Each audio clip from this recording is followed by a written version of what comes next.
বিশ্বমঞ্চে আবারও লাল সবুজের গৌরবময় জয় জয়কার।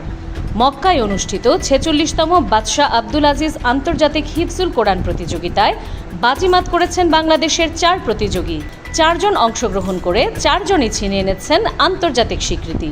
শুক্রবার বেলা 11:40 সাউদিয়া এয়ারলাইন্সের একটি ফ্লাইটে ঢাকায় পৌঁছান এই 4 কোরআনের পাখি।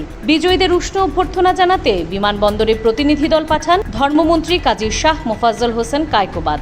অসুস্থতার কারণে সশরীরে উপস্থিত হতে না পারলেও তিনি দ্রুতই তাদের নিজ দপ্তরে আমন্ত্রণ জানানোর কথা জানিয়েছেন। প্রতিযোগিতার চতুর্থ গ্রুপে পুরুষ বিভাগে বিশ্বসেরা হয়ে প্রথম স্থান অধিকার করেছেন নারায়ণগঞ্জের আর রায়হান ইন্টারন্যাশনাল মাদ্রাসার শিক্ষার্থী হাফেজ মোহাম্মদ জাকারিয়া। পুরস্কার হিসেবে তিনি পেয়েছেন 1.5 লাখ সৌদি রিয়াল।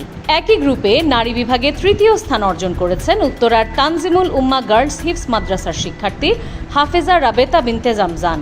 তৃতীয় গ্রুপে পুরুষ বিভাগে তৃতীয় হয়েছেন ড্যামরার মার্কাজুল মাদিনার হাফেজ শেখ মোহাম্মদ মাহমুদুল হাসান এবং নারী বিভাগে তৃতীয় হয়েছেন পুরান ঢাকার সাউদা বিনতে জামআ মাদ্রাসার হাফেজা মুসফিরা বিনতে মাহমুদ।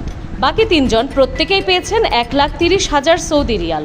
গত বুধবার পবিত্র মসজিদুল হারামে বর্ণাঢ্য সমাপনী অনুষ্ঠানে বিজয়ীদের হাতে পুরস্কার তুলে দেন মক্কা অঞ্চলের ডেপুটি গভর্নর। ইসলামিক ফাউন্ডেশনের সার্বিক বাছাই ও ব্যবস্থাপনায় এই প্রতিযোগীরা আন্তর্জাতিক আসরে অংশ নেন এবং দেশের শতভাগ সাফল্যের রেকর্ড করেন। ধর্মমন্ত্রীর ভাষায়, বাংলাদেশ যে কোরআনের পাখিদের এক উর্বর ভূমি, এই 4 হাফেজের অর্জন আবারও তা বিশ্বমঞ্চে প্রমাণ করল। দেশের এই গৌরবময় অর্জনকে আমরা জানাই আন্তরিক অভিনন্দন। নিউজ ডেস্ক, খোলা কাগজ, ঢাকা।